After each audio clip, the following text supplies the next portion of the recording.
మోకాళ్లలో గుజ్జును పెంచి నొప్పిని తగ్గించి సర్జరీని దూరం చేసే ఫ్రీడమ్ వాక్. ప్రస్తుతం మనం ఉన్న సామర్లకోటలో ఉన్నటువంటి భీమేశ్వర ఆలయం దగ్గర మనందరికీ తెలుసు ఈ దేవాలయాన్ని పంచారామాలయాల్లో ఒకటిగా భావిస్తుంటారు. ఒకటి అమరావతి, అలాగే భీమవరం, పాలకొల్లు, ద్రాక్షారామం, ఇంకొకటి సామర్లకోట. ఒకే రోజు 5 దేవాలయాల్ని గనక దర్శించుకుంటే స్వర్గానికే వెళ్తారు, ఖచ్చితంగా సద్గతి లభిస్తుంది అని చెప్పేసి ఒక నమ్మకం ఉంటుంది. శివుని కృప వాళ్ళ మీద ఉంటుందని కూడా ఉంటుంది. సో ఈ టెంపుల్ కి సంబంధించినటువంటి విశేషాలు ఏంటి, అలాగే టెంపుల్ చరిత్ర ఏంటి అన్ని కూడా తెలుసుకునే ప్రయత్నం చేద్దాం.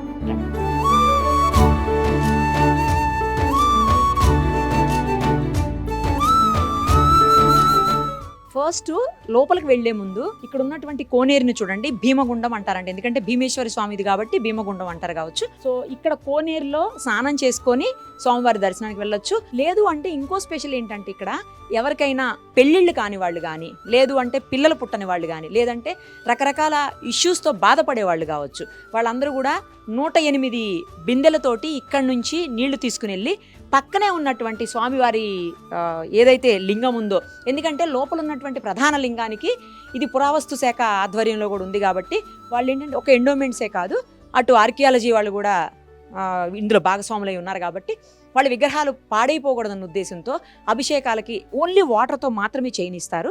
ఇంకా ఎలాంటి అంటే పంచామృతాలతో కానీ లేకపోతే పాలతో కానీ వేరే వాటితో కానీ అభిషేకం చేయడానికి ఎక్కువగా ఆస్కారం ఉండదు ఇక్కడ.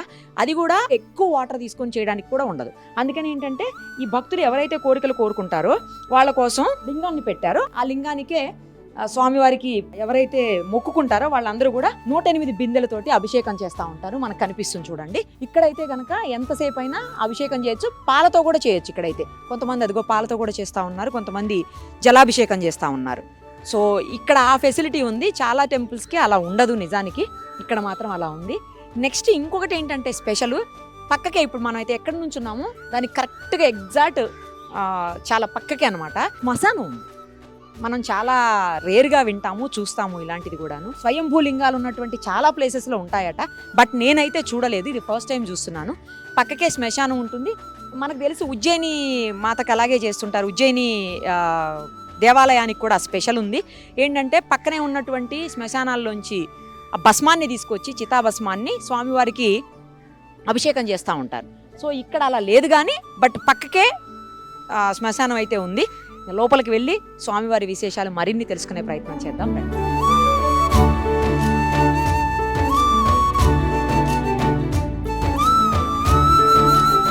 నందీశ్వరుడు ఎంత పెద్దగా ఉందో, ఏకశిలతో చేసినటువంటిది. మనకు తెలుసు యాగంటిలో కూడా చాలా పెద్ద నందీశ్వరుడు ఉంటాడు. అఫ్ కోర్స్ చాలా దేవాలయాల్లో పెద్దగానే ఉంటుంది, కానీ నందీశ్వరుడు యాగంటి దేవాలయానికి అయితే ఒక స్పెషల్ ఉంది.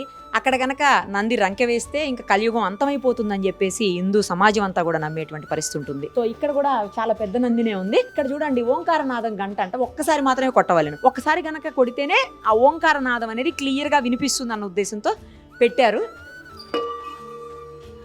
అదిగోండి, ఓ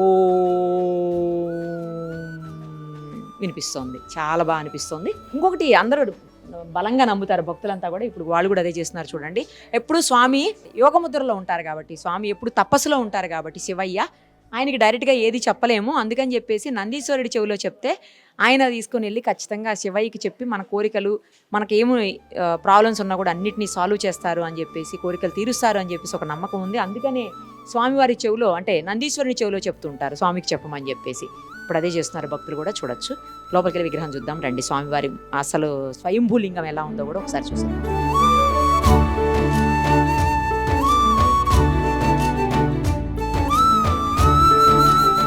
ఇక్కడ చూడండి స్పెషల్ ఏంటంటే స్వామివారి లింగాన్ని మనం కింద నుంచి ఫస్ట్ ఫ్లోర్ వరకు అంటే 2 ఫ్లోర్స్లో చూడాల్సి ఉంటుంది. కింద మనకు కనిపిస్తుంది చూడండి, కింద ఏదైతే మట్టం ఉంటుందో అది కనిపిస్తుంది. ఆ తర్వాత లింగం వచ్చేసి పైన వరకు కూడా డెవలప్ చేశారనమాట. అంటే అసలు స్వయంభూ లింగమే అలా వచ్చింది. తర్వాత ఇప్పుడు ఇంకా ఇవన్నీ కట్టి తర్వాత బాగా డెవలప్మెంట్ జరిగిందని చెప్పొచ్చు టెంపుల్. ఒకసారి పైన చూద్దారండి, అప్పుడు మీకు అర్థమవుతుంది కింద నుంచి, ఎందుకంటే అభిషేకం కూడా పైనుంచే చేస్తున్నారు. అది కూడా చూద్దాం రండి. కిందన మనం చూసాం కదా పై వరకు ఉంది మూల విరాట్ అని చెప్పేసి. దాదాపు 14 అడుగుల హైట్ ఉన్నటువంటి శివలింగము, అది కూడా స్వయంభూ శివలింగము. పైనుంచినే అభిషేకం చేస్తూ ఉన్నారు. అభిషేకం చేస్తే అవి కింద వరకు కూడా వెళ్ళేటువంటి పరిస్థితి. ఎందుకంటే ఇందాకే చెప్పాను నేను, పురావస్తు శాఖ ఆధ్వర్యంలో ఉంది కాబట్టి పాలతో కానీ లేదు అంటే పంచ అమృతాలతో చేసేటువంటి అవకాశం లేదు. కేవలం వాటర్తో మాత్రమే చేస్తారు, జలాభిషేకం మాత్రమే జరుగుతుంది. ఒకసారి పంతులు గారు ఉన్నారు, ఇంకేమైనా విశేషాలు ఉన్నాయేమో, మనం ఏమైనా మిస్ అయ్యామేమో ఆయన అడిగి తెలుసుకుందాం. నమస్తే అండి. పైనుంచి కింది వరకు కూడా 14 అడుగుల ఉంటుందంట కదా, ఎక్కడ కూడా ఇంత శివలింగం లేదు అంటున్నారు. ఈ పంచారామ క్షేత్రాల్లో ఒకటైనటువంటి ఈ సామర్లకోట, ద్రాక్షారామం రెండూ కూడా ఒకేసారి నిర్మాణం జరిగిందండి. 8వ శతాబ్దంలో జరిగిందంటే సుమారు 1300 సంవత్సరాల క్రితం ఈ యొక్క ప్రతిష్ఠ జరిగింది. కుమారస్వామి వారు ప్రతిష్ఠ చేశారు కాబట్టి ఈ యొక్క స్వామిని కుమారరామ భీమేశ్వర స్వామి అంటారు. కింద నుంచి పైదాకా 14 అడుగుల ఏకశిలా విగ్రహం శివలింగం ఉంటుంది. దీన్ని బ్రహ్మ విష్ణు త్రిమూర్తుల స్వరూపంగా భావిస్తారు దీన్ని. అట్లాగే ఈ పంచారామాల 5ఇంట్లోనూ కూడా దీనికి ఒక ప్రత్యేకత ఉంది. దీన్ని యోగలింగేశ్వరుడు అంటారు. యోగం ఉంటేనే స్వామివారి యొక్క దర్శనం అవుతుంది. అంచేత ఇక్కడ స్వామివారికి ఈ ప్రత్యేకత ఉంటూ ఉంటుంది. అట్లాగే ప్రతిరోజు కూడా భక్తుల కోలాహలంతో ఎంతో సందడిగా ఉంటుంది. మహాశివరాత్రి, కార్తీక మాసం ఈ పర్వదినాలన్నీ కూడా విశేషంగా జరుగుతూ ఉంటాయి. ఈ స్వామికి ప్రతిరోజు కూడా స్వామివారికి ఉదయం సాయంత్రాలు మామూలు కొన్ని ప్రత్యేక సేవలు ఉంటూ ఉంటాయి. స్వామివారికి తొలభిషేకం ఉంటూ ఉంటుంది మామూలుగా మహారాజా వారి గోత్రనామాలతోటి. ఉదయం 6 గంటల నుంచి 12 గంటల వరకు స్వామివారికి దివ్య దర్శనం ఉంటుంది. అదేవిధంగా సాయంత్రం 4 గంటల నుంచి 8 గంటల వరకు కూడా స్వామివారికి దివ్య దర్శనం జరుగుతూ ఉంటుంది. ఆలయానికి సంబంధించిన అర్చకులు సోమేశ్వర శర్మ గారు ప్రస్తుతం మనతో పాటు ఉన్నారు. ఆయన అడిగి దేవాలయానికి సంబంధించిన మరింత చరిత్ర తెలుసుకునే ప్రయత్నం చేద్దాం. సార్ నమస్తే అండి. సార్ చెప్పండి, ఈ ఆలయం పంచరామాల్లో ఒక ఆలయంగా వెలిసిల్లుతా ఉంది. ఒకే రోజు పంచ ఆలయాలని గనక దర్శనం చేసుకుంటే స్వర్గానికి దారి డైరెక్ట్గా దొరుకుతుంది అని చెప్పేసి ఒక నమ్మకం ఉంది. అమరావతి దగ్గర నుంచి మొదలుపెట్టి ఇక్కడ వరకు మొత్తం అన్ని ఆలయాలను ఒకే రోజు దర్శనం చేసుకోవాలి అని చెప్తా ఉంటారు. చాలా మంది అలా చేసుకుంటారు కూడా. ఎస్పెషల్లీ ఈ ఆలయానికి ఉన్నటువంటి చరిత్ర ఏంటి? మొత్తం 5 ఆలయాల్లో కూడా దీనికి స్పెషల్గా ఒక స్టోరీ ఉంది, అది చెప్పండి. దేవదేవ మహాదేవ నీలగ్రీవ సదాశివ భావనాతీత భూతేశ భీమనాథ నమోస్తుతే. శ్రీనాథుడు ఒక భీమఖండం అనేటువంటి చరిత్రని ఇక్కడ రాసినట్టుగాను, ఇది బ్రహ్మాండ పురాణంలో ఉన్నటువంటి చరిత్రగాను, ఇక్కడ ప్రసిద్ధమైనటువంటి దేవాలయాల్లో ఈ ఆంధ్రప్రదేశ్లో ఉన్నటువంటి పంచారామ క్షేత్రాల్లో ఒక దేవాలయం సామర్లకోట చాళుక్య కుమార భీమేశ్వర స్వామివారి. ఈ ఆలయం తుల్యభాగా నదీ తీరంలో గోదావరి పాయ తుల్యభాగా అనే పాయ ఒడ్డున, అలాగే ఏలా నది ఒడ్డున 2 సంగమ మధ్యన ఇక్కడ ఆలయం వెలిసినట్టుగా మనకి చరిత్ర చెబుతోందండి. తారకాసురుడు అనేటువంటి రాక్షసుడు ఘోరమైన తపస్సు చేశాడు. ఆ తపస్సుకు ఇచ్చి ఈశ్వరుడు వరం ఇచ్చి ఒక ఆత్మలింగాన్ని ప్రసాదించి అది మెడలో ధరిస్తే నీకు మరణం లేదు అని చెప్పారు. ఆ మరణం లేని కారణంగా ఆయన వరగర్వం వచ్చింది. వరగర్వం చేత అందరినీ బాధలు పెట్టడం ప్రారంభించాడు. అతని యొక్క పాపం అలా పెరుగుతూ వస్తోంది. కొంతకాలానికి ఈ బాధలకు తట్టుకోలేక దేవతలందరూ కూడా విష్ణుమూర్తి వారి దర్శనం చేసి మా బాధలు తొలగించే ఉపాయం చెప్పమని కోరారు. అప్పుడు విష్ణుమూర్తి వారు ఇంకా కొంతకాలం మీరు నడవడికలు నడుపుకోండి, ఆ కాలం వచ్చిన తర్వాత నేను మిమ్మల్ని పిలుస్తాను, అప్పుడు మీకు బాధలు తొలగిస్తాను అని చెప్పి వరం ఇచ్చి వాళ్ళని పంపించేశారు. కొంతకాలం గడిచింది. దక్ష యజ్ఞము అనేటువంటి యజ్ఞాన్ని దక్ష ప్రజాపతి చేశారండి. చేస్తే ఆ దక్ష యజ్ఞంలో పరమేశ్వరుడు, సతీదేవి, ఆయనకి అల్లుడు అమ్మాయిను, వాళ్ళని తప్ప మిగతా వాళ్ళందరినీ ఆహ్వానం చేసి యజ్ఞం ప్రారంభించారు.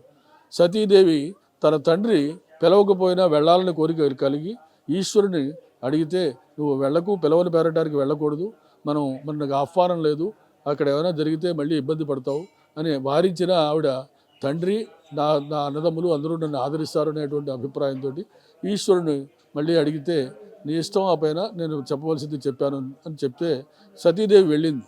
వెడితే ద్వారపాలకులు పలకరించలేదు. ఎదరకు వచ్చిన తర్వాత అక్కచెల్లెళ్ళు పలకరించలేదు, అన్నదమ్ములు పలకరించలేదు. తల్లిని కూడా వారించాడు దక్షుడు, ఆమె దగ్గరికి వెళ్ళకు అని. దక్షుడు ఆమెని నిరసించి, పిలవకుండా ఎందుకు వచ్చావు, నా అల్లుడు నాకు విరోధి అని చేత నువ్వు వచ్చావు కాబట్టి నువ్వు ఇంటికి వెళ్ళిపో అని ఆవిడ్ని మందలించాడు. అందరిలో మందలిస్తే, నా భర్త చెప్పినా వినకుండా నేను ఇక్కడికి వచ్చాను, అవమానం పొందాను, నా భర్తను కూడా నువ్వు అవమానించావు అని చేత నేను ఇంటికి తిరిగి నా భర్తని చూడలేను అని చెప్పి యోగాగ్ని కాలుతోటి రాస్తే ఆ అగ్ని వచ్చింది. ఆ అగ్నిలో ఆవిడ భస్మం అయిపోయింది. భస్మం అయిపోయిన కారణంగా భార్య లేని ఈశ్వరుడు అయ్యాడు. ఆయన యోగంలోకి వెళ్ళిపోయి హిమాలయ పర్వతాల్లోకి వెళ్ళిపోయాడు. ఈ లోపల ఆ హిమాలయాల పర్వతాలకు వెడుతూ దక్షయజ్ఞం ధ్వంసం చెయ్యని వీరభద్రుడిని సృష్టించాడు. జటాన్ని నేల కొడితే వీరభద్రుడు వచ్చాడు. వీరభద్రుడిని ఆదేశించి ఆ దక్షయజ్ఞాన్ని ధ్వంసం చెయ్యి, సతీదేవిని ఆవిడ మరణింపజేశాడు అతను, మహాపాపాత్ముడు అతను అని చెప్పి ఆయన హిమాలయాల్లోకి వెళ్ళిపోయాడు. ఈ వీరభద్రుడు పుట్టి ఆహాకారాలు చేసుకుంటూ యజ్ఞం చేసి వాటికి వచ్చి అందరినీ కూడా వాళ్ళని మందలించాడు. ఆ దక్షుడి యొక్క శిరస్సుని ఖండించాడు. ఆ దక్షుడి శిరస్సుని ఖండిస్తే ఇదంతా కూడా నా గర్వం చేతే వచ్చిందని ఆయన మళ్ళీ తెలుసుకుని ఆ ఈశ్వరుని ప్రార్థిస్తే ఈశ్వరుడు అతనికి మళ్ళీ అతని రూపాన్ని అతనికి ఇచ్చాడు. ఇలా ఈ దక్షయజ్ఞం ఇలా జరిగింది. దాని తర్వాత కొంతకాలం అయింది. హిమవత్ పర్వతం మీద తపస్సు చేసుకుంటూ ఉన్నటువంటి ఈశ్వరుణ్ణి మెప్పించాలి. ఆయన్ని మెప్పించిన తర్వాత ఆయనకి వివాహం జరగాలి. ఆ వివాహం జరిగితే కానీ ఈ తారకాసురుడు సంహరింపబడు అని విష్ణుమూర్తి ఆలోచించి దేవతల్ని పిలిచి రతీదేవిని మన్మధుడిని పంపించండి, ఆయన యోగంలోంచి బయటకు వస్తారు అని చెప్పి రతీ మన్మధుల్ని పంపించిన తర్వాత పంచబాణాలు సంధించారు. పంచబాణాలు సంధిస్తే యోగంలోంచి ఆయన వచ్చి ఎదురుకుండా ఉన్న మన్మధుడిని భస్మం చేశాడు 3వ నేత్రంతో. నా యోగంలోంచి నన్ను బయటకు ఎందుకు తీసుకొచ్చావనే కోపంతో. ఇప్పుడు రతీదేవి ప్రార్థించి ఇది లోక కళ్యాణార్థం చేస్తున్నాం స్వామి అని ప్రార్థిస్తే అని మళ్ళీ తెలుసుకుని ఆయన ఈశ్వరుడు మన్మధుడిని అనంగుడుగా నీ భర్త ఎప్పుడు నీ దగ్గరే ఉంటాడని వరవించి మీరు స్వర్గానికి వెళ్ళిపోండి అని పంపించేశారు. తర్వాత ఆ యోగంలో ఉన్నటువంటి ఆయన బయటికి రాగానే కైలాసానికి వెళ్ళిపోవడం జరిగింది. కైలాసానికి వెళ్ళిన తర్వాత ఈ పార్వతీదేవిగా పుట్టినటువంటి సతీదేవి హిమాలయ పర్వతాల్లోనే హిమవంతుడి కుమార్తెగా పుట్టింది. అక్కడ ఈశ్వరుడికి సేవలు చేస్తోంది. ఆవిడ కూడా హిమవంతుడు మేనకాదేవి దగ్గరికి వెళ్ళిపోయింది. తర్వాత ఈశ్వరుడు ఇది ఇక్కడతో కాదు, ఇది ఆగడానికి వెళ్ళలేదు, ఇది లోక కళ్యాణం అర్థం విష్ణుమూర్తి చేస్తున్నారు కాబట్టి దీనికి సప్తఋషుల్ని రప్పించి సప్తఋషుల ద్వారా ఒక మేనకా హిమవంతులకి ఒక కళ్యాణం చేయండి అని, పార్వతీదేవిని వివాహం నాకు జరిపించండి అని పంపించాడు. సప్తఋషులు వెళ్ళి మేనకా హిమవంతులకి చెబితే మేనకాదేవి ఒప్పుకోలేదు. ఆయన భస్మం ధరిస్తాడు, పులిచర్మం కట్టుకుంటాడు, మెడలో పావులు ఉంటాయి, పైన ఒక గంగాదేవి భార్య ఉంది, ఆయన నా కుమార్తెని సరిగ్గా చూడని ఆవిడ నిశ్చయంగా చెబితే సప్తఋషులు శివపురాణం అంతా చెప్పి శివపురాణంలో ఇంత విశేషం ఉంది, శివుడి యొక్క మహిమ నీకు తెలియదమ్మా అని చెప్పి ఆవిడని కన్విన్స్ చేసి చక్కగా ఈ వివాహానికి ఒప్పించి వివాహం చేయడానికి ఉద్యుక్తులయ్యారు. ఈశ్వరుడు వివాహాన్ని చేసుకుంటున్నాడని దేవతలందరూ కూడా లోక కళ్యాణం జరుగుతుందని సంతోషిస్తూ అందరూ వచ్చి బ్రహ్మగా ఆ వివాహం జరిపించారు. విష్ణుమూర్తి దగ్గర నుండి వివాహం జరిపించారు. ఇంద్రాది అష్టదిక్పాలకులు వచ్చి వివాహం జరిపించారు. వివాహం అయిన తర్వాత వాళ్ళకి ఒక సంతానం కలుగుతుంది. ఆ సంతానం కలగాలని విష్ణుమూర్తి వాళ్ళకి వరాలు ఇచ్చాడు. వరాలు ఇచ్చి విష్ణుమూర్తి వరాల వల్ల కుమారస్వామి వినాయకుడు ఇద్దరు కుమారులు కలిగారు, ఈ పార్వతీ పరమేశ్వరుడు. ఆ కుమారస్వామికి సేనాధిపత్యం విగ్రహాధిపత్యం వినాయకుడికి ఇచ్చి మీరు తారకాసురుడిని సంహరించండి అని వాళ్ళిద్దరిని పంపించాడు. కుమారస్వామి ఈ దేవతలందరినీ సైనికులుగా పెట్టుకుని యుద్ధానికి బయలుదేరితే ఆ యుద్ధంలో ఆ తారకాసురుడు యొక్క మెడలో ఉండేటువంటి లింగం ఆ బాణాల తాకిడికి 5 ముక్కలుగా పడి కింద పడుతోంది. కింద పడడం వల్ల మళ్ళీ ఈయన అతుక్కుంటోంది, మెడలోకి వస్తోంది. అప్పుడు విష్ణుమూర్తి వారు కుమారస్వామికి సూచించారు, అవి పడిన వెంటనే 5 దేవతల్ని 5 చోట్ల పెట్టాలి. మనం 5 దేవతలు ఈ లింగాల్ని ముక్కల్ని ప్రతిష్ఠ చేస్తారు. అవి రాబోయే కాలంలో కృతయుగము, త్రేతాయుగము, ద్వాపర యుగము, కలియుగం దాకా ఆ లింగాల్ని చూసి ధరిస్తారు అందరూ కూడా అని చెప్పి అమరావతి అనేటువంటి చోట ఇంద్రుడు ప్రతిష్ఠ చేసినట్టుగా మనకి అక్కడ. తర్వాత భీమవరం అనే చోట చంద్రుడు ప్రతిష్ఠ చేశాడు. పౌర్ణమి నాడు తెల్లగా ఉంటుంది లింగం, అమావాస్య నాడు నల్లగా ఉంటుంది ఆ లింగం. తర్వాత పాలకొల్లులో విష్ణుమూర్తి స్వయంగా ప్రతిష్ఠ చేసినాడు. అది క్షీర రామలింగేశ్వర స్వామిగా వెలిశాడు. అది చిన్న లింగం. అది తర్వాత ద్రాక్షారామం సాక్షాత్తు సూర్యనారాయణమూర్తినే అక్కడ ఉంచి ఆ ప్రతిష్ఠ చేశాడు. అక్కడ అమ్మవారి పీఠాల్లో ఒక 18 పీఠాల్లో ఒక పీఠం కూడా ఉంది, పీఠశక్తి కూడా ఉంది. శంకరాచార్య స్వామి అక్కడ శ్రీచక్ర ప్రతిష్ఠ చేశాడు. అంచేత అది దక్షిణ కాశీగా అక్కడ ఒక ప్రసిద్ధమైనటువంటి క్షేత్రంగా గోదావరిలో 7 పాయలు కూడా అక్కడికి వచ్చి నిలబడ్డాయి. అక్కడ సప్త గోదావరిగా వెలిసింది ఓ నది. ఆ తర్వాత ఇక్కడ స్వయంగా కుమారస్వామి యుద్ధం చేస్తూ వచ్చి సామర్లకోటలో ఇక్కడ ప్రతిష్ఠ చేసినట్టుగా ఒక కథనం.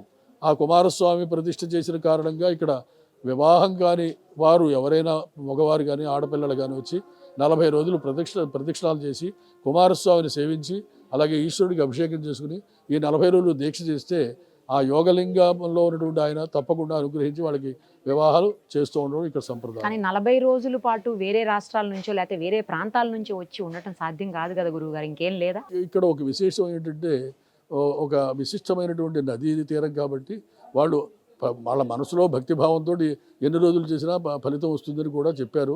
ఆ ఫలితాన్ని వాళ్ళు దక్కించుకోవడం కోసం వాళ్ళ మనసులో భక్తిని ప్రేరణ చేసి చేస్తూ ఉంటారు. చాలా అనుభవపూర్వకమైన విషయం ఇది, చేత అలా చేస్తున్నారండి.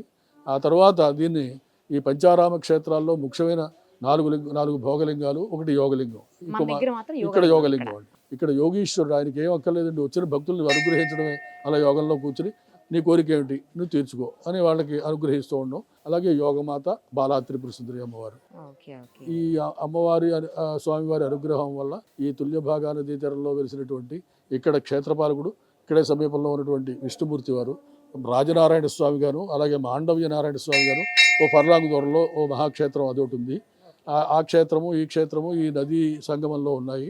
తరువాత దీనికి వేలాది మంది వందలాది మంది వచ్చినప్పుడు ఈ బేడా మండపం అనేటువంటి 2 మండపాలు నిర్మించారు. ఇక్కడ నివాసానికి సౌకర్యాలు, శివరాత్రి ఉత్సవాలు జరుగుతాయి, కార్తీక మాస ఉత్సవాలు జరుగుతాయి, అలాగే దేవీ నవరాత్రి ఉత్సవాలు జరుగుతాయి. అనేక పర్వదినాలు ఈ ఆలయంలో నిర్వహించబడుతూ ఉంటాయి. దేవాదాయ ధర్మాదాయ శాఖ, పురావస్తు శాఖ అనేటువంటిది కూడా ఇక్కడ సెంట్రల్ గవర్నమెంట్ వారు దీన్ని సర్వేక్షణ చేస్తూ ఉంటారు. ఈ సర్వేక్షణ వల్ల ఈ రిపేర్స్ అన్ని వాళ్ళు చేస్తూ ఉంటారు. 2 గవర్నమెంట్లు పరిపాలన ఉంది. ఇది ఇప్పుడు ఈ ఆలయానికి అంటే ఎన్నేళ్ల నాటిది, ఎంత పాత? ప్రస్తుతం ఉన్న శాసనాలను బట్టి అనేక మంది రాజులు దీన్ని పరిపాలించారండి. ప్రస్తుతం ఉన్న శాసనాలు అనుసరించి 8వ శతాబ్దంలో దీన్ని చాళుక్య కుమార భీముడు అనే రాజు పరిపాలించినట్టుగా, ఆ చాళుక్య కుమార భీముడు అనేటువంటి రాజే ఈ కట్టడాన్ని నిర్మించినట్టుగా ఈ డబుల్ స్టోరీ బిల్డింగ్ని కట్టి దీనికి ఒక విశిష్టతను కలిగజేసి ఆ స్వామివారి యొక్క ఆరామంగా దీన్ని నిర్మాణం చేసింది. తరువాత పిఠాపురం సంస్థానంలోకి 17వ శతాబ్దంలో వెళ్ళిందండి. వారు దీనికి ఏనాములు ఇచ్చి రాజపోషకులుగా ఇప్పటికీ కూడా వాళ్ళ గోత్రనామాలతో ప్రప్రథమ గోత్రనామం వారిని చెప్పి గంగాధర రామారావు గారు ఆయన పేరు పూర్వీకులు 17వ శతాబ్దంలో దీనికి ఇచ్చినట్టుగా శాసనాలు ఉన్నాయి. 8వ శతాబ్దం అంటే ఇప్పుడు ఆల్మోస్ట్ 21వ శతాబ్దంలో ఉన్నాం కదండి. ఇన్నేళ్ళు చరిత్ర ఉన్నట్లయితే. రైట్ అండి, చాలా బాగా చెప్పారు స్వామివారికి సంబంధించినటువంటి చరిత్ర గురించి. ఎవరైనా దర్శనం చేసుకోవాలంటే ఏమైనా టైమింగ్స్ ఉంటాయా, లేకపోతే ఎప్పుడైనా వచ్చి చేసుకోవచ్చునా? స్వామివారి దర్శనానికి పొద్దున్న 5:30కి అర్చక స్వాములు తలుపులు తెరుస్తారండి. 12:30 వరకు ఆ ఆలయ నిర్వహణ జరుగుతుంది. అలాగే సాయంత్రం మళ్ళీ 4కి తెరుస్తారు. రాత్రి 8 వరకు ఈ ఆలయాలు ఎప్పుడు కూడా తెరిచి ఉంటాయి. 12:30 నుంచి 4 మధ్యలో మాత్రమే ఉంటాయి. Normal days. ఈ విరామ పర్వదినాల్లో అయితే మొత్తం నెల్లాళ్ళు, కార్తీక మాసం నెల్లాళ్ళు ఉంటుందండి. శివరాత్రి ఉత్సవాల్లో 5 రోజులు కూడా తీసి ఉంటుంది. ప్రత్యేక టైంలో దానికి స్వామివారికి విరామం కూడా ఇవ్వాలి కాబట్టి ఆయన నిద్రలోకి పెడతారు కాబట్టి ఆయనకి 4 గంటలు అలా ప్రత్యేకతగా ఏర్పాటు చేశారు. Thank you sir. సంతోషం. భీమేశ్వర స్వామి ఆలయం ఈవో నీలకంఠం గారు ప్రస్తుతం మనతో పాటు ఉన్నారు. ఒకసారి ఆయనతో కూడా మాట్లాడదాం. నమస్తే అండి. నమస్తే అమ్మ. చాలా మంచి టెంపుల్కి ఈవో అయ్యారు మీరు. మేబీ మీకు రాసి పెట్టుందేమో, దేవుడు మిమ్మల్ని బ్లెస్ చేసినట్టుంది. అవునండి, అవును. చాలా స్పెషల్గా అంటే ఇక్కడ కాలభైరవ స్వామి, అలాగే మనకి కోనేరు ఒకటి స్పెషల్ చెప్తున్నారు. నెక్స్ట్ నందీశ్వరుడు కూడా చాలా పెద్దగా ఉందండి. మిగతా టెంపుల్స్ అంత పెద్ద ఏకశిల విగ్రహం అండి. ఆ విశేషాలు చెప్పరా కొంచెం? ఓం నమ శివాయ. ఆంధ్రప్రదేశ్లో పంచరామాల్లో కాకినాడ జిల్లా సామలకోట గ్రామంలో మరియు పట్టణంలో గల శ్రీ చాళుక్య కుమారారామ భీమేశ్వర దేవస్థానం పంచరామాల్లోనే ఒక ప్రత్యేకత కలిగి ఉంది. ముఖ్యంగా పంచరామాల్లోనూ ద్రాక్షారామ భీమేశ్వర దేవస్థానం, అలాగే ఈ సామలకోట దేవస్థానం 2 కూడా ఒకే పోలికలతో ఉంటాయి. ఇది ఎక్కువ చాలామంది ఇక్కడికి వస్తున్న భక్తులు ఈ కట్టడాలు చూసి చాలా ఆశ్చర్యపోతూ ఉంటారు. కనీసం జీవితంలో ఒకసారైనా ఇలాంటి కట్టడం చూడాలని కోరుకుంటుంది. అయితే ఎక్కువ మంది భక్తులు స్వామివారి అనుగ్రహం లేకపోతే ఇక్కడికి రాలేరు అనేది చాలా మంది భక్తుల్లో ఉంది. ఎందుకంటే ఈ సామర్లకోట రైల్వే స్టేషన్ దగ్గరలో ఉంది, బస్ స్టాండ్ దగ్గరలో ఉంది. అయితే ఎవరు కూడా ఇక్కడికి రారు. ఎందుకని తెలుసు కానీ రారు. అంటే ఇక్కడ ఆ స్వామివారి అనుగ్రహం లేకపోతే రాలేము అనే ఒక ఇదిలో ఎప్పటికీ కూడా ఇదవుతుంది. కానీ వచ్చిన తర్వాత వాళ్ళు చాలా ప్రశాంతంగా ఈ ప్రదేశం అంతా తిరిగి చాలా ఆనందిస్తూ ఉంటారు. చాలా స్పెషల్గా పూజలు అవన్నీ కూడా చేస్తూ ఉంటారట కదండి. ఇక్కడ స్వామివారికి అమ్మవారికి కూడా అనేక రకమైన పూజలు భక్తుల కోరిక మేరకు చేయడం జరుగుతుంది. ముఖ్యంగా ఇక్కడ శివరాత్రి ఉత్సవాలు 5 రోజులు బాగా జరుగుతాయి. అదేవిధంగా కార్తీక మాసం 4 రోజులు కూడా ఎక్కువ మంది భక్తులు 5 పంచరామ క్షేత్రాలు తిరిగే ఉద్దేశంతో ఇక్కడి నుంచి మొదలవడం కానీ లేదా అమరావతి నుంచి మొదలు ఇక్కడికి రావడం కానీ ఎండ్ అవ్వడం కానీ జరుగుతూ ఉంటుంది.